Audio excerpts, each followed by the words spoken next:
change, c'est pour que l'on voie Dieu. Quand je m'habille, c'est pour que l'on voie Dieu. Quand je travaille, c'est pour que l'on voie Dieu. Je suis dévoué pour ce Dieu. Est-ce que toi tu es dévoué pour ce Dieu?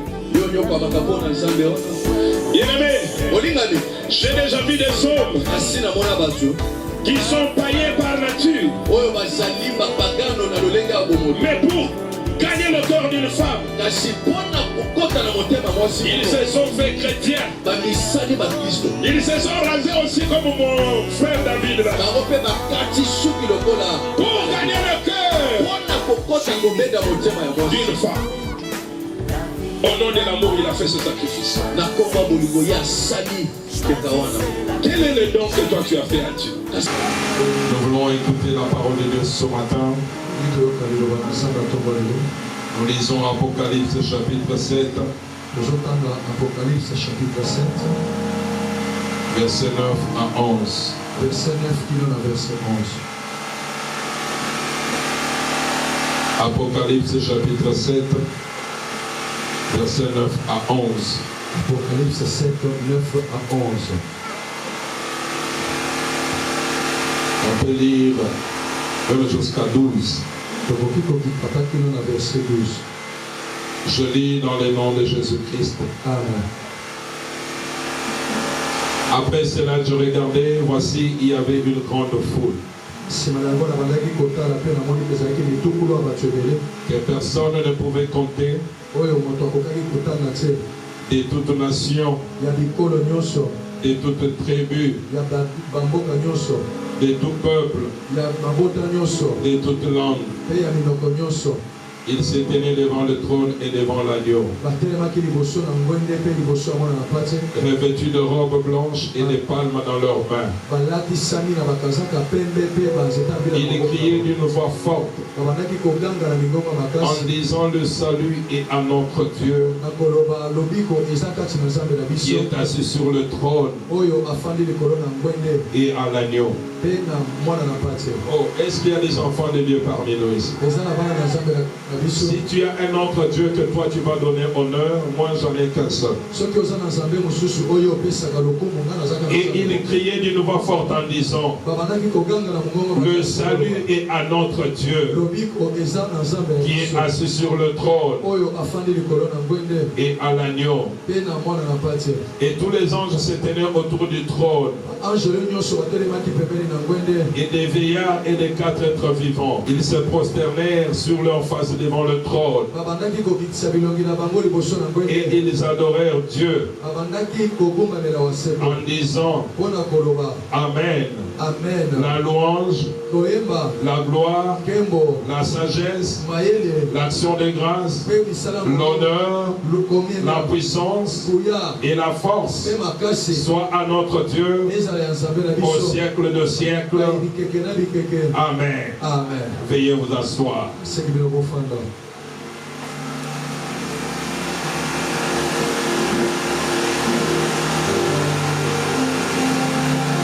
Je dis grandement merci à Dieu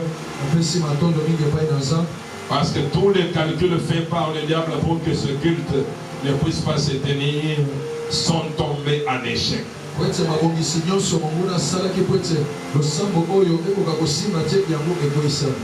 Notre moteur ne pouvait pas marcher.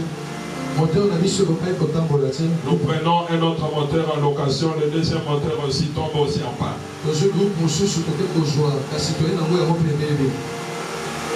Le diable était menteur. Jésus est le véritable. Je disais Jésus est le véritable. Je répète encore, Jésus est le véritable. J'insiste encore, Jésus est le véritable. Bien-aimés, nous parlons sur les différentes sortes de prières. La semaine, nous avons parlé sur la prière des requêtes. Nous avons parlé sur la prière d'autorité. Et sur quelle sorte de prière encore? La prière de proclamation. Nous avons parlé aussi sur la prière d'action de grâce. Et nous avons parlé sur la prière de louange. Ce matin, par la grâce de Dieu, nous parlerons sur la prière d'adoration, sur la prière d'intercession et sur la prière d'accord. Si Dieu nous fait grâce. Mais si ce n'est pas le cas, nous continuerons encore la semaine. C'est pour te donner la soif de venir chaque fois en semaine écouter la parole. Nous commençons par la prière d'adoration. Adorer Dieu n'est pas une question de chanter. Adorer Dieu n'est pas une question de musique. Mais adorer Dieu, c'est une question de position. Tu te places où par rapport à Dieu? Où est-ce que tu places Dieu? Et où est-ce que toi tu te places? Dans l'adoration, il faudrait qu'un seul soit élevé. Et que nous soyons abaissés. Voilà pourquoi adoration, dans le terme grec, on parle de proskynesis et de shaka. Ça veut dire se prosterner. Proskynesis et shaka, qui veut dire se prosterner. Donc l'adoration est une question de posture. Où il y a un être supérieur et il y a un être inférieur. Je m'agenouille, je me prosterne, je m'abaisse en signe de révérence. Je me courbe face à un être supérieur pour lui témoigner mon respect. Écoute-moi bien aimé. Tu peux venir te mettre ici les mains élevées comme un pharisien, tu dis que tu adores Dieu. Mais si en toi il y a l'orgueil, c'est que tu n'adores pas Dieu. Tu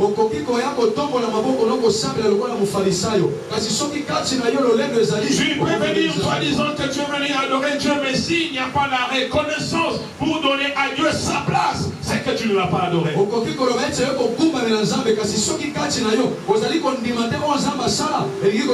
L'adoration, c'est tout un culte. J'insiste, l'adoration c'est tout un culte que l'on rend à Dieu en lui faisant des sacrifices. Dans l'Ancien Testament, le sacrifice c'était le sacrifice en nature. Des béliers, des moutons, des tourterelles. Mais dans le Nouveau Testament, quand tu lis Romains chapitre 12 verset 1er, le sacrifice que nous devons faire dans l'adoration, c'est offrir notre corps à Dieu comme un sacrifice vivant et auquel Dieu prend plaisir. Bien aimé, il faudrait que Dieu prenne plaisir de ton corps. Mais pas dire prendre plaisir de manière charnelle, non, cela veut dire que quand tu y es là, ton corps plaît à Dieu dans la façon de te conduire, dans la façon d'agir.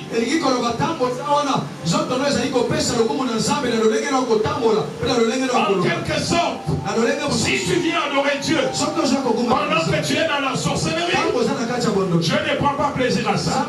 Si tu viens adorer Dieu pendant que tu es dans le fétichisme, tu n'adores pas Dieu. Quand tu viens ici adorer Dieu pendant que tu es en rancune avec ton frère, tu ne viens pas adorer Dieu. Quand tu viens ici, toi disant tu adores Dieu et ta vie est pleine de péchés, tu n'adores pas Dieu. Tu es en train de faire de bruit. C'est ça, c'est une adoration de parade. Tu es prosterné, mais tes actes sont contre Dieu. Mais quand je me prosterne, cela veut dire que tout ce ce qui est à moi doit glorifier Dieu. Mon corps, mon esprit, mon âme doit adorer Dieu. L'adoration, c'est une attitude de révérence. Une attitude de contemplation de la gloire de Dieu. C'est une dimension plus importante. Beaucoup de gens viennent dans la prière, mais n'ont pas le temps de contempler la gloire de Dieu. La Bible dit, dans 2 Corinthiens chapitre 3 verset 18, il dit, nous qui comme regardons dans un miroir, nous sommes transformés dans la même image. Écoutez-moi bien aimé dans le Seigneur. Quand on vient contempler Dieu, Dieu nous communique sa nature. Nous sommes transformés dans la même image que lui. Par le Seigneur l'Esprit. Tu dois bien dire contempler les créateurs. Toi tu viens contempler les autres. Mais dans l'adoration on vient contempler Dieu. Pour qu'il partage avec nous ce que nous sommes. L'adoration peut avoir plusieurs motifs. Et moi je te donne ce matin 3 motifs. Le premier motif de l'adoration, c'est l'intention de gagner la faveur de Dieu en adoptant une attitude d'extrême humilité. Dans l'adoration, on vient chercher la faveur de Dieu. Et en s'humiliant. Bien aimé dans le Seigneur, la Bible dit Dieu résiste aux orgueilleux. Il fait grâce aux humbles. Je m'humilie pour qu'un seul soit élevé. Je m'humilie pour que Dieu s'élève dans ma vie. Plus je m'humilie, plus Dieu devient visible dans ma vie. Et quand il est visible dans ma vie, tout ce qui est à moi doit marcher. Je m'humilie pour chercher la faveur de Dieu. Et cette dimension, l'adorateur est comme quelqu'un qui est vaincu et qui lèche la poussière. Vous avez vu les 4 êtres vivants. Vous avez vu les 24 vieillards. La Bible nous a dit quoi? Ils jettent leur couronne. Quand on vient adorer Dieu, tu n'as pas ta couronne sur la tête. Il n'y a qu'un seul roi qui doit régner. C'est Jésus-Christ de Nazareth. Je jette ma couronne. Je jette ma fierté. Je jette mon orgueil pour que le Seigneur soit manifeste. C'est alors que la puissance divine de Dieu se manifeste. L'adoration est une forme de soumission. Je me soumets à Dieu. Je m'abandonne à Dieu afin que lui soit élevé. Psaume 72 verset 9. Psaume 97 verset 7. Sophonie chapitre 2 verset 11. Sophonie 2 11. Tu comprendras que ce roi se prosterne devant le roi de gloire. Ils jettent leur couronne et ils lèchent la poussière. Psaume 72 verset 9, il dit: devant lui les habitants du désert fléchiront les genoux. Et devant lui ses ennemis lécheront la poussière. Est-ce qu'il y a quelqu'un qui a compris ça? Les habitants lointains fléchiront les genoux devant qui? Devant le roi. Et devant le Seigneur, les ennemis lécheront la poussière. Donc quand on adore Dieu, le diable est obligé de lécher la poussière. J'ai vu dans la maison où on avait mis l'arche de l'alliance. Et avec Dagon. Et quand on a commencé à lever ce roi, Dagon était obligé de tomber face contre terre. Et quand on l'a relevé de force pour la la deuxième fois, quand il est tombé, il s'est brisé le cou. Parce que quand on adore Dieu, il n'y a qu'un seul roi qui doit rester debout. Mais les puissances du monde des ténèbres doivent s'humilier. Je suis en train de te dire, bien aimé, il y a des choses qui peuvent t'inspirer à adorer Dieu. Il y a le sacrifice de louange qui peut t'inspirer.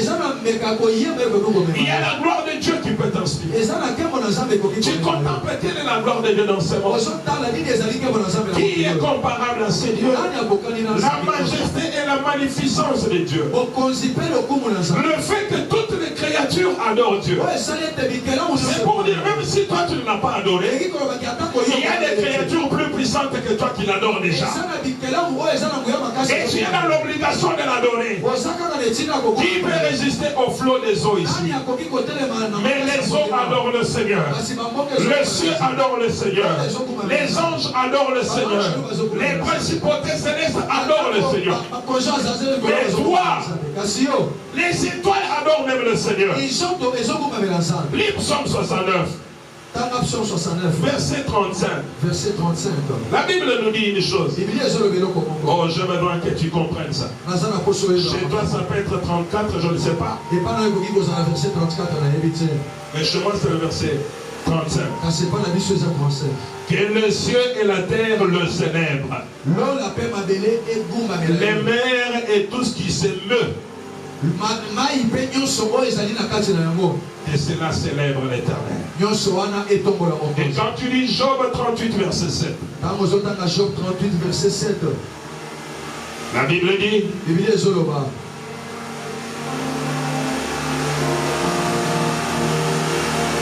Job 38, verset 7. Job 38, 7. Alors que les étoiles du matin éclataient en chant d'allégresse. Et que tous les fils de Dieu poussaient les cris de joie. Là, je comprends que l'adoration n'est que pour les fils. Oh, tu n'as pas compris. Le diable ne peut pas adorer Dieu. Le pécheur ne peut pas adorer Dieu. Il n'y a que les fils de Dieu qui peuvent l'adorer. Parce que l'adoration, c'est l'intimité entre un père et ses créatures. Est-ce qu'il y a quelqu'un qui a compris ça? Et si toi tu es créature, tu dois passer le temps dans l'adoration. Si toutes ces créatures adorent Dieu, pourquoi toi tu ne l'adores pas? Toi tu manques des mots pour adorer Dieu. Mais quand il faut parler d'autre chose, tu parles plus qu'une radio cassette. Il faut t'arrêter pour que tu puisses cesser de parler. Mais adorer Dieu, tu n'as pas de mots. Deuxième motif de l'adoration. L'adoration est un acte de contemplation spirituelle. Je contemple les merveilles de Dieu et je l'adore pour ça. Ésaïe 6, verset 2 à 3. Apocalypse chapitre 4, verset 9 à 11. Apocalypse 4, verset 9 à 11. 1 Timothée chapitre 6, verset 15 à 6. 6, 15 à 6. Lisons Ésaïe. Totanga Ésaïe.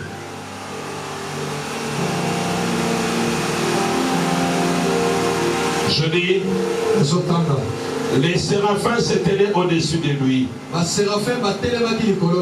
Ils avaient chacun 6 ailes. 2 dont ils se couvraient la face. Et 2 dont ils se couvraient les pieds. Et 2 dont ils se servaient pour voler. Et ils criaient l'un à l'autre et disaient, Saint, Saint, Saint est l'Éternel des armées. Toute la terre est pleine de sa gloire. Bien-aimé, tu contemples.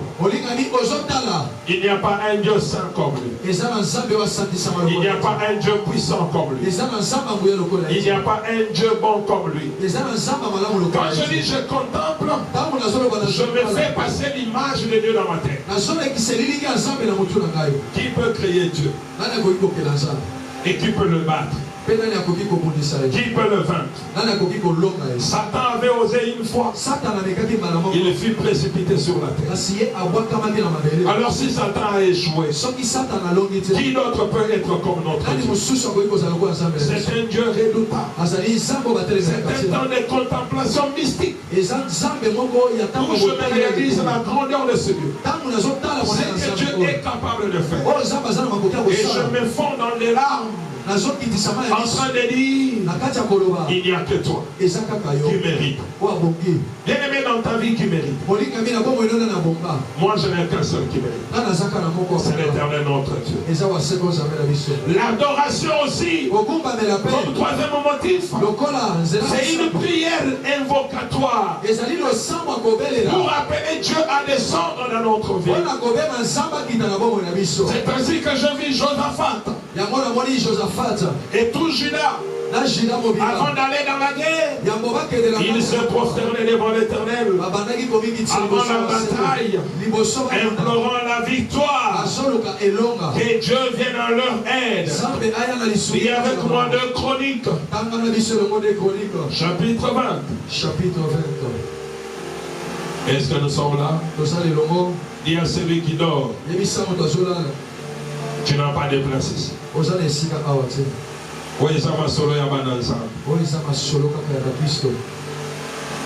De Chroniques 20. Verset 17 à 18. Écoutez comment la Bible dit. Vous n'aurez point à combattre en cette affaire. Présentez-vous. Tenez-vous là. Et vous verrez la délivrance que l'Éternel vous accordera. Juda et Jérusalem. Ne craignez point. Ne vous effrayez point. Demain, sortez à leur rencontre. Et l'Éternel sera avec vous. Verset 18. Josaphat s'inclina, le visage contre terre, et tout Juda et les habitants de Jérusalem tombèrent devant l'Éternel pour se prosterner en sa présence.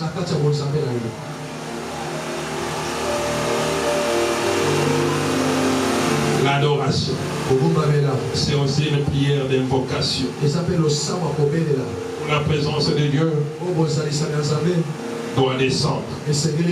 Dans l'adoration, l'Éternel descend et il agit. Parce que l'adoration est adressée à lui. Si les hommes de ce monde, pour les loups, ils connaissent. Quand on met les kassaras, les Kassarana, on est en train de dire des éloges d'une personne, d'un roi. Et le roi s'élève. Il prend une machette. Il tranche la tête d'une personne. Mais à forcerie, c'est Dieu. Quand il se sent qu'il est adoré, il est capable de faire des choses terribles. Il est capable de décimer des populations entières. Parce que toi, tu lui donnes sa place. Qui a dit Amen? Quels sont les critères de vraie adoration? Les critères d'une vraie adoration. Je te donne 3 seulement. Le premier critère, la vraie adoration, elle est monothéiste. Monothéiste. Cela veut dire adressé à un seul Dieu, pas à 2. Est-ce qu'il y a quelqu'un qui a compris? La vraie adoration est adressée à un seul Dieu et non pas à 2. Il doit être le seul à qui l'on adresse notre adoration. Il n'est ni adressé aux anges ni aux personnes. L'adoration est adressée à Dieu. J'ai vu dans l'Apocalypse, chapitre 19, verset 10. Jean a voulu adorer l'ange. Mais l'ange lui a dit, garde-toi de le faire, parce que moi je suis ton compagnon et je suis ton serviteur et je suis compagnon de tous tes frères. Tu dois adorer le Fils de Dieu seul. Et quand je lis Matthieu chapitre 4 verset 10, verset 10. Est-ce que nous sommes là? Satan a tenté Jésus. Il a dit, je te donne toutes ces choses si et seulement si tu m'adores. Mais écoute la réponse de Jésus. Matthieu 4 verset 10. Il dit, retire-toi Satan, car il est écrit, tu adoreras le Seigneur ton Dieu et tu le serviras à lui seul. Est-ce qu'il y a quelqu'un qui apporte? L'adoration. Même si ton père a fait quoi pour toi, tu ne peux pas adorer ton père. Même si ton pasteur a fait quoi pour toi, tu ne peux pas adorer ton pasteur. J'insiste encore. Même si ton pasteur, par la grâce de Dieu, a ressuscité un mort, tu ne peux pas l'adorer. L'adoration est monothéiste. Seulement au seul Dieu, le Dieu véritable, c'est lui qui mérite l'adoration. L'adoration n'est pas pour les créatures. L'adoration est à Dieu seul. Deuxième critère, l'adoration à Dieu doit se faire en esprit et en vérité. Quand on dit en esprit en vérité, cela veut dire je fais mon adoration dans la même nature que Dieu. La nature de Dieu, Dieu est spirituel. Et moi quand je l'adore, je dois être dans la nature spirituelle que lui. Cela veut dire en moi, il n'y a pas de péché. En moi, il n'y a pas de désordre. En moi, il n'y a pas d'hypocrisie. En moi, il n'y a pas la sorcellerie. En moi, il n'y a pas de fétiche. En moi, il n'y a pas de colère. En moi, il n'y a pas d'impudicité. En moi, il n'y a pas de colère. En moi, il n'y a pas de mensonge. En moi, il n'y a pas de mauvaise langue. C'est ça. Adorer le Père en esprit et en vérité. Quand tu n'es pas dans la vérité, c'est que tu n'es pas dans la parole. C'est que la parole te condamne. Quand tu adores Dieu, tu dois être un être saint comme lui. Parce que les séraphins disaient que tu es saint. L'Éternel notre Dieu, les cieux et la terre sont remplis de sa gloire.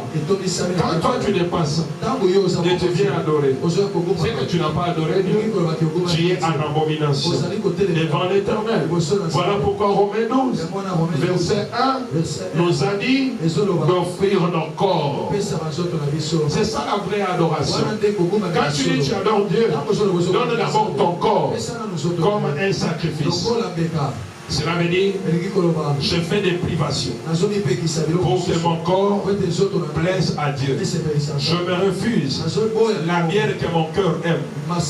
Je me refuse l'impudicité que ton corps aime. Je me refuse le mensonge que ton corps aime. Mais pour que mon corps puisse être une offrande d'agréable odeur à mon Dieu. Est-ce qu'il y a quelqu'un qui a dit Amen? Si tu n'as pas compris, c'est ton problème. Mais moi je dis, l'adoration en esprit en vérité, c'est quand on adore dans un état de sanctification. Troisième critère, la vraie adoration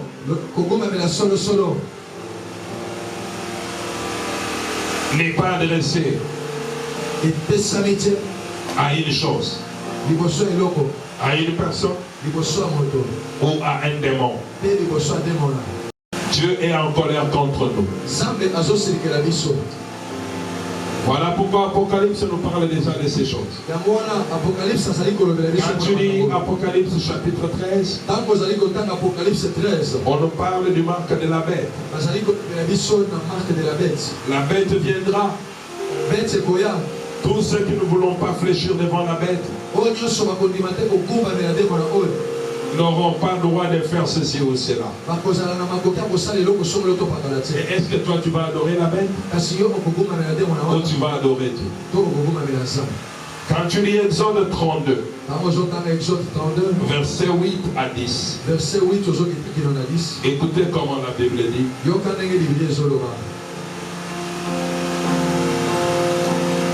Ils se sont promptement écartés de la voie que je leur avais prescrite. Ils se sont fait un veau d'or en fonte. Ils se sont prosternés devant lui. Ils lui ont offert des sacrifices. Ils ont dit, Israël, voici ton Dieu qui t'a fait sortir du pays d'Égypte. L'Éternel dit à Moïse, je vois que ce peuple est un peuple écouroïde. Maintenant laisse-moi. Ma colère va s'enflammer contre eux. Je les consumerai. Mais je ferai de toi une grande nation. Je ferai de toi une grande nation. Écoutez-moi bien aimé. Quand tu adores ton pasteur, tu crées la colère de Dieu. Quand tu adores ton père, tu crées la colère de Dieu. Il y a des gens qui adorent l'argent. Tu crées la colère de Dieu. Il y a des gens qui adorent le sexe. Vous créez la colère de Dieu et Dieu va vous exterminer. Tu adoreras le Seigneur, lui seul, pas une autre personne. Tu adoreras le Seigneur lui-même. Est-ce qu'il y a quelqu'un qui a compris? L'adoration. L'adoration est une grande prière. Parce que dans l'adoration, Dieu descend et il agit. J'aimerais te parler de la prière d'accord. La prière d'accord. Lis avec moi Matthieu chapitre 18.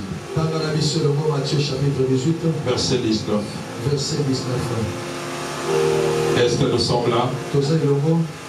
La Bible dit,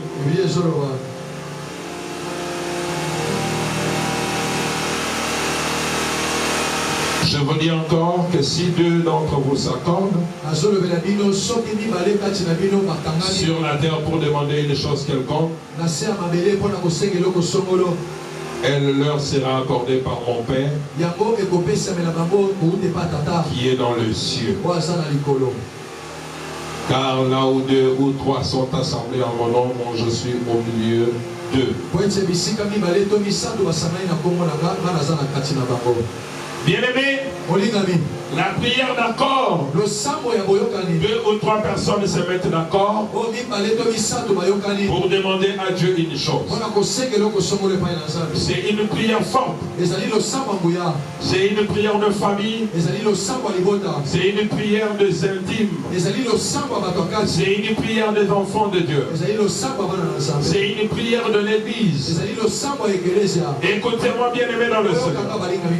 Les choses nous résistent parce que nous sommes divisés dans l'église. Oh bien aimé, tu n'as pas compris. Les choses ne changent pas dans nos vies parce que nous sommes divisés dans l'église. L'église d'antan, ils avaient un même cœur, une même pensée. Et quand ils priaient, les miracles s'accomplissent. Les choses bougeaient parce qu'ils étaient en accord. La Bible nous dit, si deux ou trois s'accordent, demande à ton voisin, est-ce que toi tu es en accord avec moi? Oh, demande à ton voisin. Mais je demande à Prince, est-ce que tu es en accord avec moi? L'église a perdu sa forme. Parce que les gens ne sont plus un. Les gens sont divisés. Moi je suis de tel. C'est de l'autre. Moi je suis de Bakwa machin. Moi je suis de Bakwa truc. Moi je suis de Bakwa chi. C'est ça. L'église, les médiocres, les rabougris, ce qui caractérise l'unité.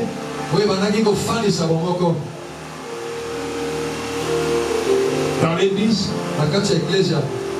c'est que l'église parle le même langage.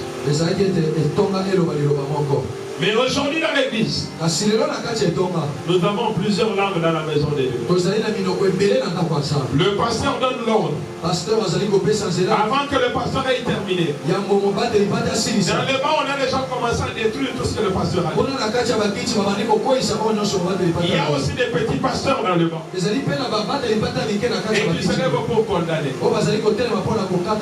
Comment l'église peut aller de l'avant? Comment l'église peut progresser? Comment nous pouvons avoir des choses du moment qu'on ne s'associe pas? L'église doit être caractérisée par l'unité de la foi. Nous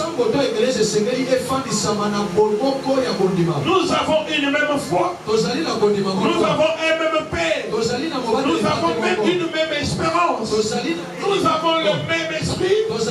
Mais qu'est-ce qui nous empêche d'être ensemble?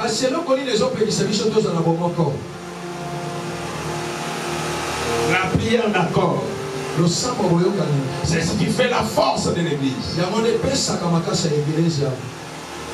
La Bible dit un royaume divisé en lui-même ne peut pas subsister. Quand tu lis Amos chapitre 3 verset 3, la Bible dit deux hommes ne peuvent pas marcher ensemble s'ils ne sont pas d'accord. Mais toi et moi nous marchons ensemble. Pourquoi nous ne sommes pas d'accord? Je vis les apôtres. Il y avait des divergences entre eux. Mais il dit au point où nous sommes arrivés, marchons d'un même pas. Et là où nous ne sommes pas d'accord, Christ nous éclairera. Mais toi tu cherches l'éclairage de Christ. La prière d'accord. L'unité exige l'unité de la foi.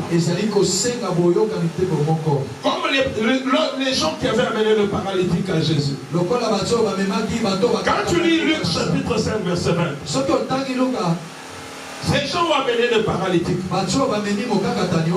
pour voir Jésus.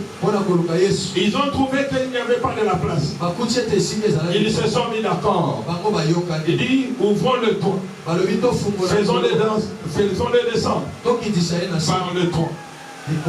Et quand ils ont fait, Jésus a vu l'accord que ces gens ont eu pour le salut de cet homme. Et cet homme a recouvré la vie. Mais nous, à côté de nous, il y a des paralytiques qui meurent. Il y a des malades qui meurent. Mais nous ne pouvons pas nous mettre d'accord pour nous prier pour ces gens-là. Mais je te dis, bien aimé, l'un ou l'autre jour, Dieu te demandera le sang de celui qui meurt à côté de toi. Parce que Dieu a établi l'église, non pas pour que les gens meurent, mais pour que les gens vivent au travers de tes prières. Mais quelle prière? Une prière d'accord. Quand tu lis Ephésiens 4, verset 3, la Bible nous dit une chose. La Bible dit, vous efforçant de conserver l'unité de l'esprit par le lien de la paix. Cherche la paix, bien-aimé. Esprit cherche la paix avec ta voisine. La voisine cherche la paix avec l'autre voisine. L'autre voisine cherche la paix avec l'autre voisine. Ainsi de suite, la paix va se contaminer dans cette église. Nous devons garder le lien de l'unité de l'esprit. Bien-aimé, l'unité de l'esprit est communiquée par le berger qui est dans l'église. Écoutez-moi, bien-aimé, si tu viens dans une église et que tu n'es pas là pour suivre l'unité qui est dictée par le berger, Tu ne verras jamais la gloire de Dieu. Parce que Dieu dans l'église est représenté par un ange qui est le berger que Dieu a établi. Quand tu sors en dehors de sa parole, tu n'es plus dans l'unité. Toute prière que tu fais, comme il n'y a pas d'unité entre toi et l'ange de l'église, cette prière-là n'est plus une prière d'accord. Et cette prière-là ne produit rien. Quand tu lis 1 Corinthiens chapitre 1, verset 10, la Bible dit, je vous exhorte frères, par le nom de notre Seigneur Jésus-Christ, à tenir tous un même langage, à ne point avoir des divisions parmi vous, mais à être parfaitement unis dans un même esprit et dans un même sentiment. Pourquoi la prière d'accord a de l'importance? La Bible nous dit, deux valent mieux qu'un. Deux valent mieux qu'un. Parce qu'ils retirent un bon salaire de leur travail. C'est Ecclésiaste chapitre 4, verset 9 à 10. Car s'il tombe, l'un relève son compagnon. Mais malheur à celui qui est seul et qui tombe sans avoir un second pour le relever. Oh, j'ai dit malheur à toi qui veux être seul. Malheur à toi qui veux te retirer dans ton coin pour être seul. Nous devons être unis. Nous devons être deux. Parce que quand je tombe, quelqu'un va me relever. J'ai vu un roi dans la Bible ici. Il dit allons combattre. C'est lui qui échappera à mon épée. L'épée de Jéhu va le rattraper. C'est lui qui échappera à l'épée de Jéhu. L'épée de Jephthé va le rattraper. Écoutez-moi bien aimé, nous n'avons pas la même grâce. Chacun de nous a une grâce différente. Comme nous sommes dans l'église ici, la grâce qui est sur moi n'est pas la grâce qui est sur toi. C'est qui échappera à ma grâce, ta grâce va le rattraper. Voilà pourquoi la prière d'accord est importante. Parce que quand nous sommes là, nous faisons déjà deux grâces. Nous faisons trois grâces. Ce qui fait que ce qui a échappé à ma grâce n'échappera pas à la grâce des autres. Est-ce qu'il y a quelqu'un qui a compris? Si la mort a échappé à ta grâce, mais elle n'échappera pas à ma grâce.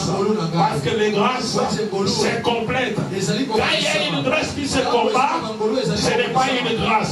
La grâce est là pour compléter l'autre. La grâce est là pour accompagner l'autre dans l'avancement. Écoutez-moi, l'église primitive faisait ce type de prière. Dans Actes chapitre 1, verset 14, au travers de cette prière d'accord, les gens ont obtenu la libération des prisons des apôtres. Tu compléteras même encore Actes chapitre 12, verset 5 à 11. Les apôtres étaient liés dans le ciel. Mais quand ils se sont mis d'accord, ils ont prié la prière d'accord. Il a dégagé l'ange. Et l'ange est venu. Il a libéré les apôtres. Mais toi, pourquoi tu ne veux pas te mettre d'accord avec moi? Le secret dans la prière d'accord, c'est que Dieu descend. La Bible a dit, là où 2 ou 3 sont assemblés à mon nom, je suis au milieu d'eux. Ce n'est pas ceux qui sont assemblés seulement, mais ceux qui sont d'accord. C'est alors que Dieu est au milieu d'eux. Dieu n'est pas là où il y a la division. Dieu n'est pas là où il y a les toïboïs. Dieu n'est pas là où il y a les gens de colportage. Dieu n'est pas là où il y a les songi. Dieu n'est pas là. Est-ce qu'il y a quelqu'un qui a compris? La Bible dit, il est doux et agréable pour le faire de demeurer ensemble.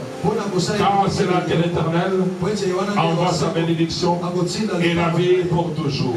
C'est la bénédiction. Quand les frères sont ensemble pour prier, la bénédiction descend. Il y aura l'huile aussi qui va descendre parce qu'ils sont ensemble. J'ai vu les apôtres. Ils sont restés dans la chambre haute.